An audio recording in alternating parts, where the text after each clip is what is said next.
السلام علیکم ورحمۃ اللہ وبرکاتہ۔ بسم اللہ الرحمن الرحیم، الحمد للہ رب العالمین، والصلاة والسلام علی رسولہ النبی الکریم، اما بعد۔ فقد قال النبی صلی اللہ علیہ وسلم انما الاعمال بالنیات، او کما قال علیہ الصلاۃ والسلام۔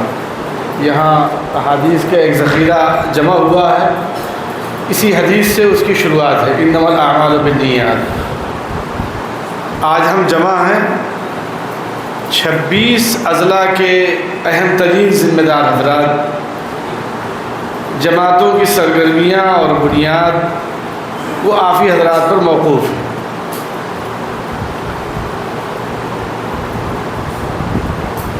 مختلف کام آپ کے سامنے پیش کیے گئے جمعیتوں پر اسکول۔ مقصد صرف یہ نہیں ہے کہ اسکولنگ کے نظام سے بچوں کو واقف کرایا جائے، بلکہ ضرورت ہے اچھے داعی پیدا کرنے کے، اچھے علماء پیدا کیے جائیں جو صحیح طرح سے داعیانہ کردار ادا کر سکیں۔ حجت الاسلام حضرت مولانا محمد قاسم نانوتوی رحمۃ اللہ علیہ حج کے سفر پہ تھے، اٹلی کے کپتان تھے، جہاز میں گفتگو شروع ہوئی، ان کو یہ محسوس ہوا کہ حضرت کوئی بڑے آدمی، حالانکہ عمر کے اعتبار سے بڑے نہیں تھے، 49 سال میں تو حضرت کا انتقال ہو گیا تھا۔ تو انہوں نے لوگوں سے معلوم کیا کہ کیا آپ کے بڑے مولانا ہیں؟ لوگوں نے کہا جی میرے بڑے مولانا ہیں۔ تو کیا میں حضرت سے بات کر سکتا ہوں؟ جو ترجمہ کر رہے تھے بیچ میں وہ حضرت کے پاس لے کے آئے، گفتگو شروع ہوئی اور قریب تھا کہ وہ ایمان لاتے۔ حضرت نے فرمایا کہ جب ہم حج سے واپس ہوں تو آپ دیوبند آئیے گا۔ مولانا مناظر حسن گیلانی رحمۃ اللہ علیہ نے روداد دارالعلوم دیوبند میں اس کا ذکر فرمایا ہے۔ چنانچہ حضرت نانوتوی رحمۃ اللہ علیہ نے اس وقت یہ فرمایا، کاش کہ میں زبان سے واقف ہوتا تو جس طرح سے میرے اور ان کے بیچ میں ترجمہ پیش کرنے والا بات کر رہا ہے، مجھے معلوم نہیں جو میں کر رہا ہوں وہی پہنچا رہے ہیں، کچھ اور پہنچا رہے ہیں۔ تو دونوں کی واپسی ملاقات طے تھی، ہوئی یا نہیں ہوئی یہ مجھے معلوم نہیں، لیکن حضرت نے یہ فرمایا کاش کہ میں ان کی زبان سے واقف ہوتا۔ تو مقصد ہے اس ادارے کے قیام کا اچھے داعی پیدا کرنا تاکہ صحیح طرح سے داعیانہ کردار کو ادا کر سکے اور اپنی ضرورتوں کو دنیا میں رہتے ہوئے پورا کر سکیں اور اپنے مدارس کا تحفظ کیا جا سکے۔ میں ٹانڈا گیا، ہمارے عبدالماجد صاحب کے بھائی تھے محسن صاحب، ان کے جمعیتوں پر اسکول کے بھی ذمہ دار ہیں، تو وہاں ایک عالم ملے، کہنے کہ میں انگلینڈ جا رہا تھا، دبئی میں مجھے میرا بیٹا تھا اور میں بھی تھا، تو انگلش اس کی بہت اچھی تھی، پاسپورٹ جو امیگریشن کا افسر تھا اس کے پاس تھا، پاسپورٹ میں لکھا ہوا تھا ان پڑھ، چونکہ کسی ادارے کی سرٹیفکیٹ ان کے پاس نہیں تھی، اور اب یہ لازم ہو گیا کہ اگر سرٹیفکیٹ ہے تبھی آپ کو پڑھا لکھا مانا جائے گا۔ اب آنے والے دنوں میں نہ لائسنس بنے گا نہ پاسپورٹ بنے گا، یہ تقریباً صورتحال شروع ہو گئی۔ کہیں گے لیکن انگلش بہت اچھی بات بول رہا تھا، تو اس ادھیکاری نے کہا کہ تم پاسپورٹ پہ تو ان پڑھ ہو، یہ انگلش اتنی اچھی کہاں سے تم نے سیکھی؟ یہ فلاں جگہ سے فلاں جگہ سے۔ کہنے کے قریب تھا کہ میرے بیٹے کو جیل میں ڈال دیا جاتا، قریب تھا کہ میرے بیٹے کو جیل میں ڈال دیا جاتا۔ بہت منت سماجت سے، بہت مشکل سے کسی طرح سے ہم نے جلدی پاسپورٹ حاصل کی اور آگے روانہ ہو گئے، اس کے بعد پھر ہم نے سفر نہیں کیا۔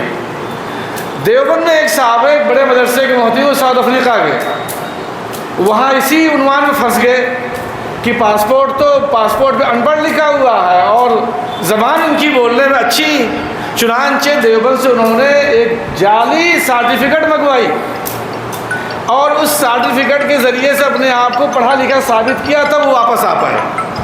تو یہ وہ ضرورتیں ہیں جن ضرورتوں کو جمعیت علماء نے محسوس کیا، اور آج سے نہیں ہمیشہ سے۔ حضرت فدائے ملت مولانا اسد مدنی صاحب رحمۃ اللہ علیہ انگلینڈ اور یورپ، امریکہ اور افریقہ وغیرہ جایا کرتے تھے۔ حضرت کی ہمیشہ تقریر کا آخری خلاصہ یہ ہوتا تھا کہ اپنے اسکول بناؤ، بلکہ انگلینڈ میں بارہا حضرت نے یہ بات فرمائی کہ اگر آپ اپنا اسکول نہیں بنا سکتے تو اس ملک میں رہنا حرام ہے، آپ کے لیے جائز نہیں۔ چنانچہ حضرت کے ہاتھوں کے آخری بنیاد مدنی ہائی اسکول لسٹر ہے، جو یورپ میں ایسا اسکول نہیں، اور ساری دنیا کے لوگ وہاں دیکھنے آتے ہیں، اور ماشاءاللہ بہترین نظام ہے۔ طلباء کو اگر آپ دیکھیں گے تو محسوس کریں گے کسی بڑے دارالعلوم سے پڑھ کے آ رہے ہیں اس شکل صورت میں۔ 300 بچے 600 رکھتے ہیں، اور کم و بیش اتنے ہی آئندہ کے لیے وہ ویٹنگ لسٹ میں ہوتے ہیں۔ تو اصل باصلاحیت، باکردار، داعیانہ کردار ادا کرنے والے علماء، اور اس ملک کی ضرورت کے ہر محاذ پہ کھڑے ہونے کے لیے علماء کو تیار کرنا ہے۔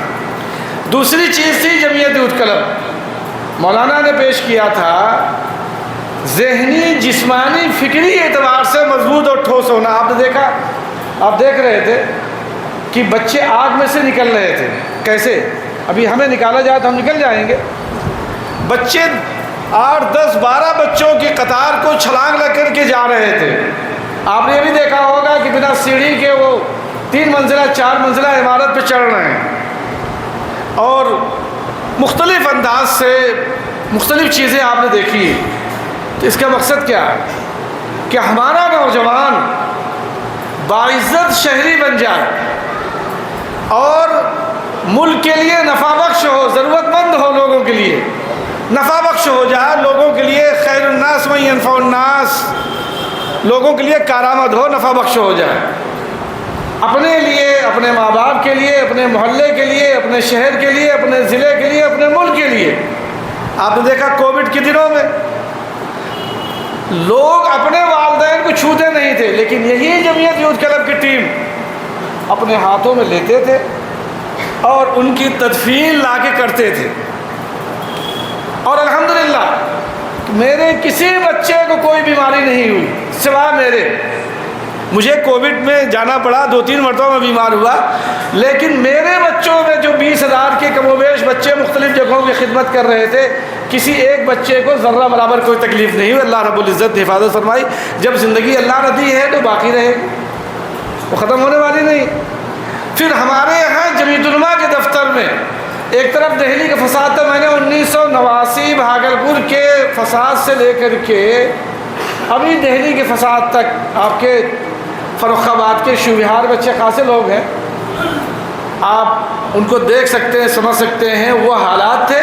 اور کورونا کی آمد تھی، پھر جماعت تبلیغ کے حالات جس طرح سے مرکز میں پیش آئے، پھر 22 کوارنٹائن سینٹروں میں ان کو بند کیا گیا۔ جمعیت علماء نے اپنے فریضے کو ادا کیا اور تمام کوارنٹائن سینٹروں میں رمضان المبارک سے نظام، اور وہ ہوا اس طرح سے کہ سلطان پوری ایک کیمپ تھا سینٹر، وہاں سے ایک صاحب نے حضرت مولانا سید محمود مدنی صاحب کو فون کیا کہ ہمارے یہاں اس کوارنٹائن سینٹر میں میں بھی ہوں اور کچھ احباب باہر کے ہیں جنہیں 22 دن ہو گیا کھانا کھائے ہوئے، اور وہ صرف پانی، بسکٹ یا کچھ پھل وغیرہ پہ گزارا کر رہے ہیں۔ ایسا کھانا ہے وہ کھا نہیں سکتے۔ انتظام کیا، لیکن مدراس کے ایک ساتھی کا وہیں انتقال ہو گیا اسی دن۔ وہ اطلاع ہمارے پاس آئی، پھر وہ پہلی لاش تھی جو ہم نے اٹھایا رمضان سے 10-12 روز پہلے، جو جمعرات اس سال گزری تھی۔ بہرحال ان کی تدفین ہوئی اور پھر عملی طور پہ اس نظام میں ہم لوگوں کی شرکت ہوئی۔ ابھی ہم لوگ چونکہ دہلی کا فساد تھا اور لاک ڈاؤن اور کوارنٹائن کے حالات تھے، ہزاروں مسافر، لاکھوں مسافر سفر کر رہے تھے۔ پہلا رمضان وزیر آباد کوارنٹائن سینٹر، پولیس کی ٹریننگ ہوتی ہے وہاں، ایک عورت کا میسیج آیا، وائس میسیج، کہ ہم لوگ جہاں ہیں 23 عورتیں ہیں ہمارے، ان میں سے 17 کے محرم سلطان پوری میں ہیں اور 4 کے محرم دوارکا میں ہیں، اور آج جو سحری ہم لوگوں نے کھائی ہے وہ بیت الخلاء کے پانی سے پانی پی کے سحری کی ہے، اور اسی میں مریض بھی ہیں، اسی میں مرد بھی ہیں، اسی میں عورتیں بھی ہیں۔ اور کتے کوارنٹائن سینٹر میں چونکہ پولیس کا کیمپ ہے، یہاں کتے بھی ٹہلتے رہتے ہیں۔ بیت الخلاء کے دروازے کھلے ہوئے ہیں، ٹوٹیاں، ان میں کنڈیاں نہیں لگتی۔ میں صبح رمضان المبارک کی پہلی شب تھی، فجر کے بعد سویا تو اٹھا تو میں ہمیشہ پہلے موبائل دیکھتا ہوں، اٹھنے کے بعد کوئی واقعہ تو کہیں نہیں پیش آ گیا۔ اس لیے نہیں کہ مجھے اس میں کوئی چیز دیکھنی ہے اپنے لیے، میں سوچتا ہوں کہیں کوئی واقعہ اگر پیش آ گیا اور ابھی دیکھ کر کے فوراً اس پہ لگ جائیں گے۔ سو کے اٹھا تقریباً 9:30 10 بجے، تو اس پہ وہ میسج تھا، تو اس کو سننے کے بعد بڑی بے چینی اور بڑا درد ہوا بہت زیادہ، کہ ایسی صورتحال ہے کہ عورتوں نے روزہ سحری بیت الخلاء کے پانی سے کیا۔ چنانچہ میں نے مولانا محمود مدنی صاحب کو فون کیا، اور وہ دیوبند تھے۔ ان کا ٹھیک ہے، ایک صاحب کو میں فون کرتا ہوں، تم ان کے پاس چلے جاؤ۔ چنانچہ ظہر کے بعد ہماری ان سے ملاقات ہوئی، ہم لوگ گئے، پھر افطاری کے سامان وغیرہ لے کر کے ہم لوگ وزیر آباد، بہرحال ایک لمبا قصہ ہے وہ دن۔ اور آخری آدمی عرفان بھائی تھے ہمارے آسٹریلیا کے، وہ دن اور وہ دن جس دن آخری آدمی گیا عرفان بھائی آسٹریلیا کے، جمعیت علماء نے پوری سرگرمیوں کے ساتھ کوارنٹائن سینٹروں سے نکالنا اور ملک میں جہاں جہاں پھنسے ہوئے تھے ان سب لوگوں کو لانا، اور پھر آخر میں جبکہ دہلی کی ساری مسجدیں بند تھیں، جمعیت علماء کا دفتر جماعت تبلیغ کا مرکز بنا ہوا تھا، 6.5 مہینے تک سارا نظام وہاں چلا ہے۔ میں تو ابھی بھی کہتا ہوں کاش کہ وہ دن واپس آتے، یا اس طرح کے بن جاتے، واپس تو نہ آتے لیکن اس طرح کے دن بن جاتے کہ یہاں 24 گھنٹے کو نظام چلتا رہتا اور جماعتوں کی آمد و رفت جیسے تھی ویسے چلتی رہتی۔ ہمارے انڈونیشیا کے مہمان تھے جو وہ ذکر میں، تلاوت میں، مسائل میں، معاملات میں 24 گھنٹے لگے رہتے تھے، اور کھانے میں جو ان کو پسند تھا وہ کھانا کھلایا جاتا تھا۔ الحمدللہ اپنے اپنے ملکوں کو وہ چلے گئے۔ اس موقع پر جمعیت علماء کے خدام نے پورے ملک میں 49 کروڑ روپیہ خرچ کیا، مرکز نے نہیں، مرکز نے تو بمشکل 50 لاکھ روپے، دہلی کے فساد میں 5 کروڑ روپے ضرور خرچ ہوئے، لیکن جو ملک گیر جمعیت علماء کے ساتھیوں نے خرچ کیا وہ 49 کروڑ کے قریب کا ہے، جس کا حساب جمع ہوا ہے۔ اسی جذبے کے تحت ملت فنڈ بنائے جانے کا فیصلہ کیا گیا کہ للہ رقم، ہر علاقے کے ذمہ دار حضرات ایک آرگنائزر رکھیں اور ماہانہ لوگوں سے 100 روپیہ لیا جائے ملت فنڈ کے نام سے، اور اس کے 4 حصے کیے جائیں، 40% مقامی جمعیت کو، 20% شہری جمعیت کو، 20% ضلع جمعیت کو، 20% صوبائی جمعیت کو، اور 20% مرکزی جمعیت کو۔ وہ ساری کی ساری رقم مرکز کو جائے گی۔ میری تو یہ خواہش تھی کہ جس طرح سے آپ نے جمعیت یوتھ کلب کو دیکھا اور جمعیت اوپن اسکول کو دیکھا، اس نظام کو اس کے ذریعے سے ہم آپ کو دکھلاتے، بھلے وقت زیادہ لگتا لیکن کوئی حرج نہیں۔ میں صدر محترم سے ابھی تک مستقل نہیں تھے، باضابطہ صدر ہو گئے ہیں، ان سے اور مفتی صاحب دونوں سے میں گزارش کروں گا کہ ایک تربیتی ورکشاپ رکھیے، پروگرام، تربیتی پروگرام رکھیے، کم از کم ہر ضلع سے 5 آدمی کو بلائیے، اور 9 بجے کا مطلب 9 بجے ہو۔ اگر مولانا محمود مدنی صاحب ہوں گے تو 9:01 میں بھی آپ کی انٹری نہیں ہوگی۔ اگر مولانا محمود مدنی صاحب کو آپ نے یہاں بلایا ہوتا، وہ آئے ہوئے ہوتے، تو 9:01 میں دروازہ بند کرا دیتے۔ 9 بجنے کا مطلب 9 بجے، تو آپ 9 بجے شروع کر لیجیے، پھر اللہ اس میں برکت دیتے ہیں۔ یہ تکلیف بے چینی نہ ہوتی، کیا کریں وقت تنگ ہے، پھر اسی حساب سے نظام الاوقات بنا لیا جاتا ہے۔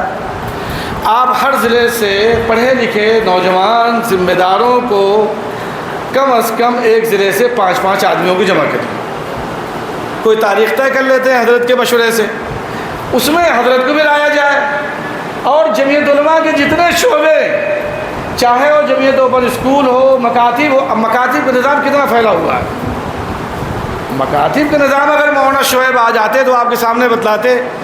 اس وقت 29,000 مکاتب جمعیت علماء کے چل رہے ہیں، باضابطہ منظم مکاتب، 29,000 منظم مکاتب باقاعدہ اس وقت چلائے جا رہے ہیں، اور الحمدللہ 10 لاکھ کے قریب بچے اس میں پڑھ رہے ہیں، لیکن مرکز جو تنخواہیں دے رہا ہے وہ 268 مکاتب کو دے رہا ہے۔ آج کے زمانے میں ہم اپنے بچوں کو بڑی بڑی فیس دے کر کے ٹیوشن کرا سکتے ہیں، تو کیا اپنے بچے کو 100 روپیہ ماہانہ دے کر کے صحیح دینی تعلیم نہیں دے سکتے؟ ایسا کون سا آدمی ہے جو نہ دے سکتا ہو؟ ہاں کچھ ارتداد زدہ علاقے ایسے ضرور ہیں، ایسے حالات میں وہاں صرف 268 مکاتب ہیں جن کو جمعیت علماء مرکز سے تنخواہیں بھیجتی، یا تو مقامی جمعیتیں یا صوبائی جمعیتیں یا ضلعی جمعیتیں۔ تو اس وقت آج کی تاریخ میں 29,000 مکاتب، 10 لاکھ کے قریب بچے ہیں جو الحمدللہ شریک ہیں۔ تو اس کا باضابطہ ڈریس ہے، اس کا باقاعدہ نصاب ہے، اس نظام کے تحت جب آپ کا بچہ مکتب میں آئے گا تو وہ خوش بھی ہوگا اور صحیح سوچ اور فکر کے ساتھ آپ بچے کو بھیجیں گے اور پڑھے گا بھی۔ تو اس تربیتی نظام میں دینی مکاتب کے لوگ بھی شریک ہوں گے، وہ آپ کو بتائیں گے کیسے کرنا ہے۔ ملت فنڈ والے اس کے بارے میں بتائیں گے۔ آج کل آپ دیکھ رہے ہیں موب لنچنگ کے واقعات، ہیڈ کرائم کے واقعات جو ہو رہے ہیں، کسی ہمارے ملک میں کسی بھی مسلم جماعت نے اس پہ کام نہیں کیا۔ یورپ میں بہت ساری تنظیمیں اور ہمارے ملک میں دلت اور عیسائی مشنریز کرتی، لیکن مسلم جماعتوں میں ابھی تک کسی نے شروع نہیں کیا تھا۔ الحمدللہ حضرت مولانا سید محمود مدنی صاحب نے اس نظام کو شروع کیا، اور اس نظام کو اس طرح سے شروع کیا، اور میں آپ کے سامنے عرض کرتا ہوں، کہیں کوئی واقعہ پیش آ گیا، آپ کی یہ ذمہ داری ہے کہ آپ اس کی تحقیق کریں۔ مقامی اخبار میں کیا خبر ہے اس خبر کو آپ دیجئے، مرکز کو فوراً خبر کیجئے، ضلع افسران سے فوراً رابطہ قائم کیجئے، جو بھی مولانا صدر صاحب فرما رہے تھے، فوراً رابطہ قائم کیجئے تاکہ اس مظلوم کو صحیح انصاف مل سکے۔ مظلوم ہے۔ ابھی ایک دلت بچے کو مار کر کسی نے اس لیے مار دیا گیا کہ 250 روپے سرابستی ضلع بہرائچ، پہلے بہرائچ کے حصہ تھا، کہ اس غریب بچے کے پاس 250 روپے فیس دینے کے نہیں تھے۔ اسکول کی انتظامیہ میں سے کسی نے اسے اتنا مارا کہ بچہ مر گیا، دلت بچہ تھا، پانی پینے کی وجہ سے اتنا مارا کہ بچہ مر گیا۔ تو جب آپ مظلوموں کے لیے نہیں کھڑے ہوں گے تو آپ کی مظلومیت کے لیے کون کھڑا ہوگا؟ آپ، اور پھر اللہ کی مدد کیسے آئے گی؟ آپ کیوں نہیں سمجھتے ہیں؟ اللہ کے بندے وہ بھی ہیں، وہ ہمارے انسانی رشتے کے بھائی ہیں، اور اللہ کے بندے ہم بھی ہیں، ہم ایمانی رشتے کے بھائی ہیں۔ تو بحیثیت انسانی رشتے کے الخلق و عیال اللہ، یہ ہماری ذمہ داریاں ہیں کہ ہر مظلوم کی مدد کے لیے آپ کھڑے ہو ہیڈ کرائم کے تعلق سے۔ اور الحمدللہ کیس واپس ہوئے اور اس میں کامیابی ملی۔ پھر اسی طرح سے جس طرح سے ابھی احانت رسول اللہ صلی اللہ تعالیٰ علیہ وسلم کا واقعہ پیش آیا، آپ نے سنا ہوگا تریپورہ میں فساد ہوا، لیکن جس طرح سے سوشل میڈیا پہ اس فساد کو چلایا گیا اتنا بھیانک فساد نہیں تھا۔ میں، مولانا غیور احمد قاسمی صاحب اور مولانا یاسین صاحب جمعیت علماء کی طرف سے ہم 3 آدمیوں نے سفر کیا۔ ہم نے کوشش کی کہ ہر مسجد اور ہر گاؤں میں جائیں، لوگوں سے ملے، سفر کیا، مساجد کو، گاؤں کو، ایک جگہ پہ دیکھا، اور کوشش یہ کی کہ ڈی جی پی سے ملاقات ہو جائے۔ جو اہم واقعہ تھا اس کا کوئی ذکر نہیں آ رہا تھا۔ ابھی تک کچھ سرفرے، کچھ ایسے جو جن کو دنیا پاگل کہہ کے ٹال دیتی، ایسے کچھ لوگ انفرادی طور پہ جناب رسول اللہ صلی اللہ تعالیٰ علیہ وسلم کی شان میں گستاخی کرتے تھے۔ کبھی ان کی گرفتاری بھی ہو جاتی تھی، کبھی نہیں ہو جاتی تھی، لیکن تریپورہ میں اجتماعی طور پہ جلوس کی شکل میں احانت رسول اللہ صلی اللہ تعالیٰ علیہ وسلم کا واقعہ پیش آیا۔ وہ شاید دنیا کی تاریخ میں ایسا واقعہ جو رسول اللہ صلی اللہ علیہ وسلم کی شان میں اجتماعی طور پر پیش آیا ہے، ایسا واقعہ دنیا میں شاید کہیں نہیں ہوا۔ یہ پہلا موقع تھا۔ لیکن سوشل میڈیا پہ آپ نے دیکھا ہوگا کہ شیو بہار کا فساد زدہ ایریا وہ تریپورہ سے جوڑا جا رہا ہے، روہنگیا کے مسائل وہ تریپورہ سے جوڑے جا رہے تھے۔ ہاں تھا، وہاں نقصان ہوا ضرور تھا، لیکن جس درجے کا نقصان تھا اور جو صحیح صورتحال تھی وہ پیش نہیں ہو رہی تھی احانت رسول اللہ صلی اللہ تعالیٰ علیہ وسلم میں۔ تو ہم لوگوں نے ڈی جی پی سے ٹائم مانگا، ترنت معلوم ہوا کہ ہے نہیں۔ ہم سارے علاقوں سے دورہ کرنے کے بعد اگرتلہ پہنچے، اور اگرتلہ پہنچنے کے بعد ہم نے پریس کانفرنس کی کہ ڈی جی پی صاحب کو برخاست کیا جائے۔ وہاں تو ایف آئی آر جو جا رہے تھے ان کے خلاف ہو رہا تھا، یہ اللہ کی مدد ہی ہمارے ساتھ تھی. ہمارے ساتھ جو وکلا گئے ہوئے تھے وہ ہماری فلائٹ میں اور وہاں ہمارے ساتھ آتے جاتے ملتے تھے، ان کے خلاف FIR ہوا وہاں. کچھ اور لوگوں کو گرفتار بھی کیا گیا، لیکن ہم اللہ کی مہربانی تھی، اس کے پروردگار کی، جمعیت علماء کے اکابر کی برکتوں سے، یا جناب رسول اللہ صلی اللہ علیہ وسلم کی اس نسبت سے کہ وہ جذبہ اور فکر کارآمد تھا کہ جس کی وجہ سے جمع ہو کر کے ہم نے DGP کی برخاستگی کا مطالبہ کیا اور پریس کانفرنس کی. ابھی ہم نکلے نہیں تھے کہ ہمارے پاس ٹیلی فون آیا کہ AGP صاحب ملنا چاہتے ہیں، لیکن وہ رات کو 8:30 بجے ملیں گے. ہم نے کہا رات کو 2:30 بجے ملیں گے تو بھی ہم ملیں گے. بہرحال ہم لوگ گئے اور ان سے گفتگو ہوئی، اور گفتگو کے بعد صبح کی واپسی ہم لوگ دہلی آ گئے. حضرت مولانا سید محمود مدنی صاحب نے ہوم منسٹر سے ملاقات کی، اور وہ پھر گرفتاریاں ہوئیں اور پھر کیا کیا ہوا. سپریم کورٹ میں جمعیت علماء نے احانت رسول اللہ صلی اللہ علیہ وسلم کے کیس کو داخل کیا.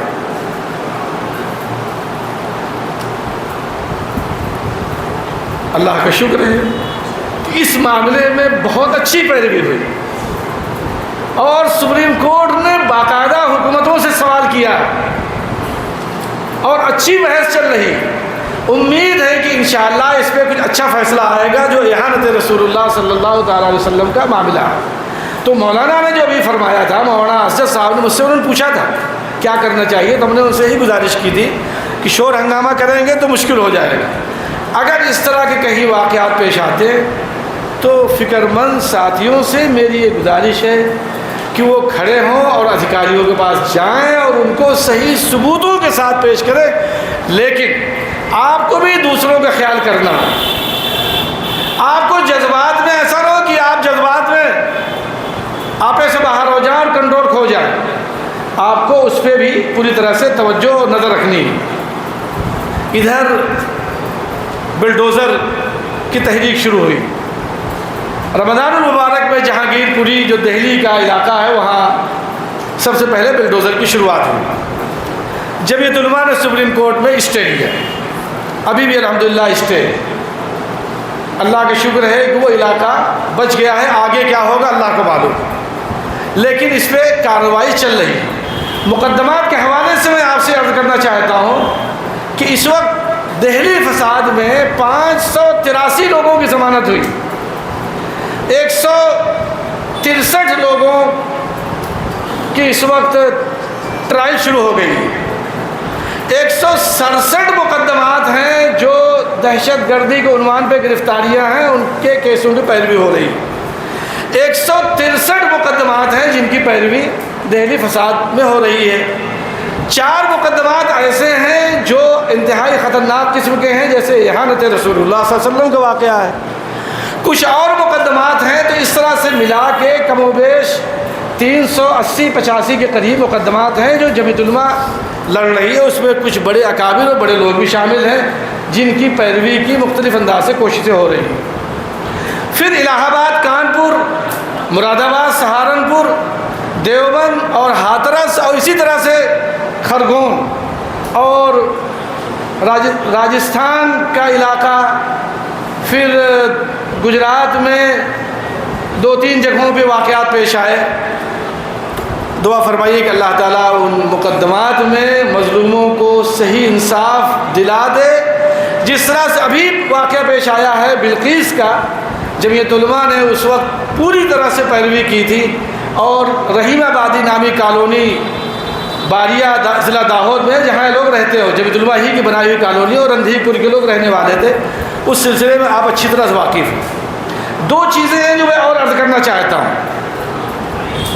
آج کل اسکول اور کالج میں خاص طور سے ہمارے نوجوان بچے اور بچیاں، ایک طبقہ وہ ہے جو جماعتوں سے وابستہ ہے، جماعت کی سرگرمیوں میں لگا ہوا ہے. ایک طبقہ وہ ہے جو مدارس سے وابستہ ہے. ایک طبقہ وہ ہے جو مکاتب میں ہمارے بچے پڑھنے جاتے ہیں. لیکن میرے بھائی ایک طبقہ وہ ہے جو کسی سے جڑا ہوا نہیں، اور خود وہ مشکوک ہو رہا ہے کہ آیا باری تعالیٰ ہیں، رسول اللہ صلی اللہ تعالیٰ علیہ وسلم ہیں، وہ آخری نبی ہیں یا نہیں. خود مسلمان نوجوان مشکوک ہو رہا ہے، اور پوری دنیا اس وقت اس کوشش میں لگی ہوئی ہے کہ کسی طرح سے آپ کے دل سے رسول اللہ صلی اللہ تعالیٰ علیہ وسلم کی عظمت محبت نکال دی جائے. آپ مسلمان باقی رہیے لیکن رسول اللہ صلی اللہ علیہ وسلم کی محبت اور ان کے بارے میں آپ مشکوک ہو جائیے. اس سلسلے میں جمعیت علماء نے دارالعلوم دیوبند کے نائب مفتی حضرت مولانا مفتی راشد اعظمی صاحب کو کچھ ذمہ داریاں پہلے سے چلی آ رہی تھی، پھر اس نظام کو بنایا، اس میں 15 گھنٹے کا نصاب رکھا. ہمارے مولانا یاسین جہازی صاحب اس کے کنوینر ہیں. حضرت مولانا سید محمود مدنی صاحب کو اس سلسلے میں بڑی فکر تھی. الحمدللہ وہ نظام ایسے بچوں کے لیے جو بچے اسکول اور کالج میں ہیں، آپ ان کو روزانہ 1 گھنٹہ جمع کریے اور اس نصاب کے مطابق ان کو سمجھائیے. پہلے علماء جو سمجھانے والے ہیں وہ سمجھ لیں، ان کی تربیت کرا دی جائے، پھر وہ علماء کھڑے ہو کر کے بچوں کے لیے اور بچیوں کے لیے وہ نصاب تیار ہے. ایسے بچے جو ذہنی ارتداد کے شکار ہو رہے ہیں اور لوگوں کے بہکاوے میں آ کر رسول اللہ صلی اللہ علیہ وسلم اور پروردگار کی ذات کے تعلق سے وہ مشکوک ہو رہے ہیں، ہمیں اپنے ان نوجوانوں کی فکر کرنی بے حد ضروری ہے. کم از کم آپ کو 1 گھنٹہ اس کے لیے نکالنا پڑے گا. 1 گھنٹہ آپ اس کے لیے نکالیے اور 1 گھنٹہ 24 گھنٹے میں آپ اس کے لیے نکالیے کہ ملک کے مظلوموں کے لیے جمعیت علماء کا جو تعمیری کام ہے اس کے لیے آپ کھڑے ہوں اور سوچیں اور لوگوں کو متوجہ کریں. ابھی انشاءاللہ 1 ستمبر کو مکاتب کے حوالے سے مکاتب میں کام کرنے والے افراد کو کانپور میں جمع کیا گیا ہے، تو وہاں انشاءاللہ اس پہ پورا دن اچھی بحث ہوگی، مشورہ ہوگا، بات چیت ہوگی اور وہ وہاں سے کام کرنے والے ساتھی جائیں گے اور اپنے اپنے علاقے میں اس نظام کو چلائیں گے.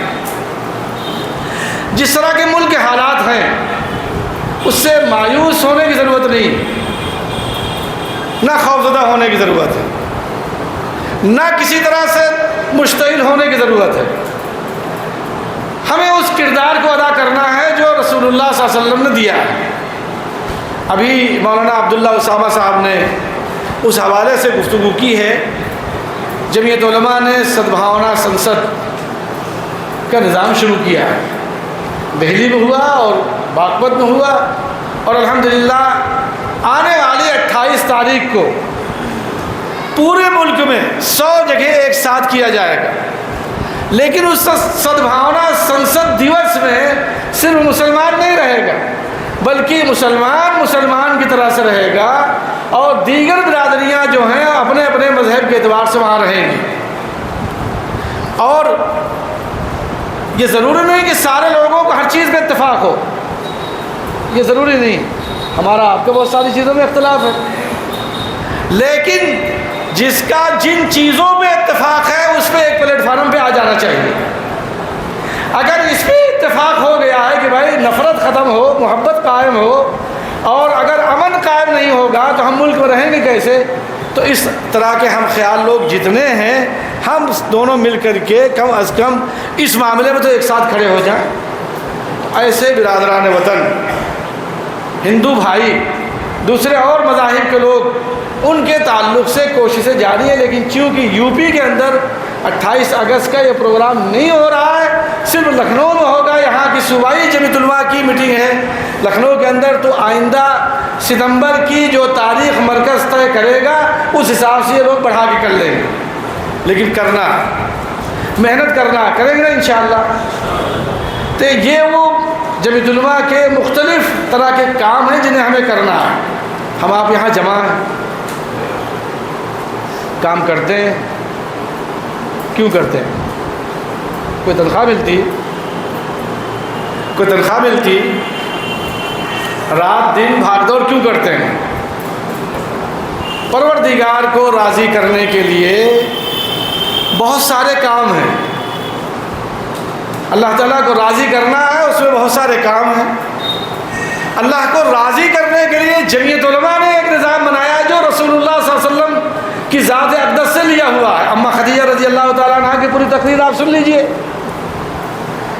جب جناب رسول اللہ صلی اللہ تعالیٰ علیہ وسلم پر پہلی وحی اتری ہے، وہ تشریف لائے ہیں، تو اما خدیجہ نے جو گفتگو فرمائی ہے آپ اسے سن لیجئے.